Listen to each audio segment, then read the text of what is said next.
Bonjour et bienvenue dans la troisième vidéo moto actu de Virolo. Donc j'ai eu 2 semaines d'absence à cause du matériel qui m'a fait défaut en fait pendant les tournages, ce qui fait que je n'ai pas pu faire de montage ni vous présenter de vidéo. Mais aujourd'hui en tout cas tout devrait être ok, mais on ne va pas traîner car il y a un petit peu d'informations à rattraper, c'est parti.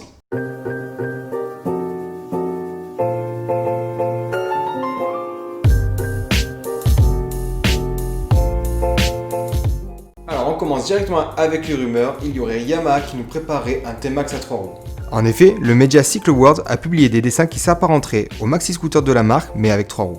Ce modèle reprendrait donc le fameux moteur du T-Max de 560 cm3 de 47,5 chevaux. Sortir un T-Max à 3 roues, surtout en France, a du sens, car malgré l'échec commercial du Niken, le marché des scooters à 3 roues, lui, se porte très bien.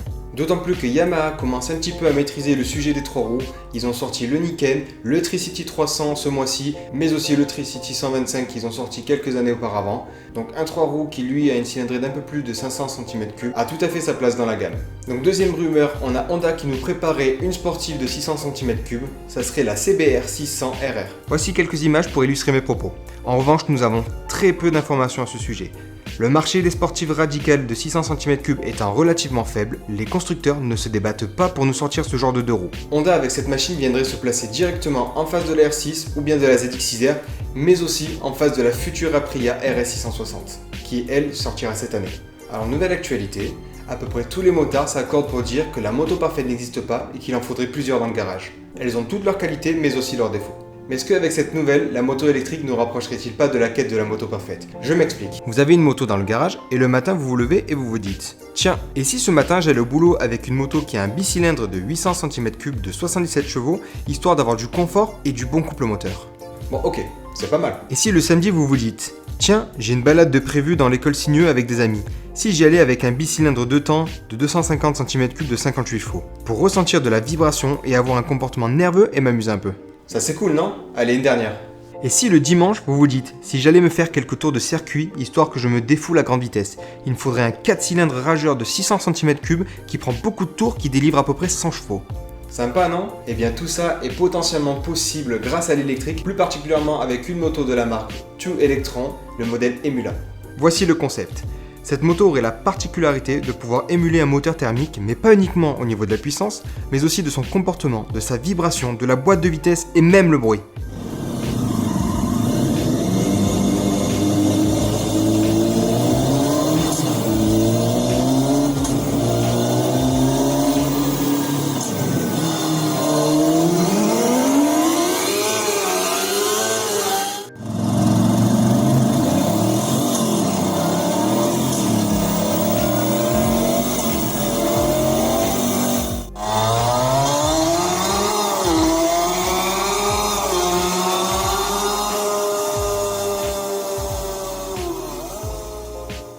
Je trouve ça génial, car en une seule machine, vous avez une infinité de possibilités. Alors sur le concept, on peut voir que c'est une forme de sportive, mais si jamais ce modèle sortira pour le grand public et qui connaît un certain succès, on n'attendra pas longtemps avant de voir des trails ou des roadsters qui adopteraient la même technologie. Donc affaire à suivre de très près. Allez, encore une actualité, aujourd'hui on va parler de Harley-Davidson qui aurait breveté un système d'autostabilisation pour ses motos. Je vous affiche donc ce brevet à l'écran. Donc il s'agirait d'un système à effet gyroscopique qui permettrait de maintenir la moto droite à l'arrêt et à basse vitesse. Ce système prend tout son sens chez cette marque car le poids de certaines de leurs motos pouvant avoisiner les 400 kg, il sera d'un grand atout commercial et presque un indispensable que ce soit pour le confort général ou même pour les personnes ayant peur d'une moto trop lourde à manipuler ou souffrant d'un mal de dos par exemple. Nous n'avons pas encore de date de sortie précise sur cette option. Allez, prochaine actualité, je vais vous parler de 2 modèles de moto qui est sorti ce mois-ci et qui a retenu mon attention. La première serait Ducati qui nous sort une nouvelle déclinaison d'un hypermotard qu'ils ont appelé RVE. Celle-ci se place entre le modèle standard et le modèle SP qui est le haut de gamme. Donc pour résumer, ce modèle RVE a la même partie cycle et la même motorisation que la version standard. En revanche, le shifter up and down est lui de série. Elle sera décorée d'un coloris dit graffiti et de jantes Biton. La belle est déjà disponible à un tarif de 13 500 €, soit une différence de 750 € par rapport au modèle standard. Donc je trouve ça plutôt cool. D'une autre moto qui est sortie, et là c'est mon coup de cœur, c'est Yamaha qui sort un autre coloris pour sa Ténéré 700. Donc Yamaha, en vue du succès de la Ténéré, nous sort donc une T7 version rallye avec un coloris bleu et jaune en hommage au modèle piloté par JCO et Serge Bakou lors du Dakar 83 et 84. Pour rappel, la version rallye est 20 mm plus haute que la version standard, possède des clignotants LED plus compacts, de pattes de protection latérale en caoutchouc, de poignées tout-terrain et d'un échappement Akrapovic. Ce modèle sera donc au prix de 11 500 € et sera disponible fin juillet. Allez, nouvelle actualité, on va parler d'Aston Martin. La marque a lancé un essai sur le circuit de Pornos pour son modèle AMB 001 qui avait été présenté lors du dernier salon de l'EICMA en automne 2019.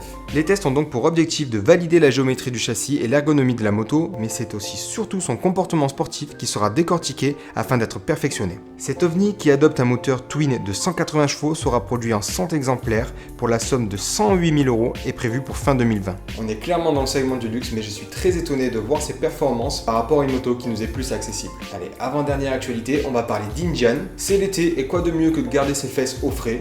Et bien c'est ce que nous propose Indian avec l'invention d'une selle réfrigérante. Cette selle en option nommée Climat Commande, qui fait accessoirement aussi selle chauffante, a la particularité de diffuser la fraîcheur aux pilotes et aux passagers tout en éloignant la chaleur grâce à un module thermoélectrique. La selle est déjà disponible aux USA au prix de 1 630 $ et ne devrait donc pas tarder à arriver chez nous. Donc dernière actualité, c'est avec une grande tristesse que nous avons appris suite à la crise sanitaire, l'annulation du salon de 2 roues situé à Milan, l'EICMA.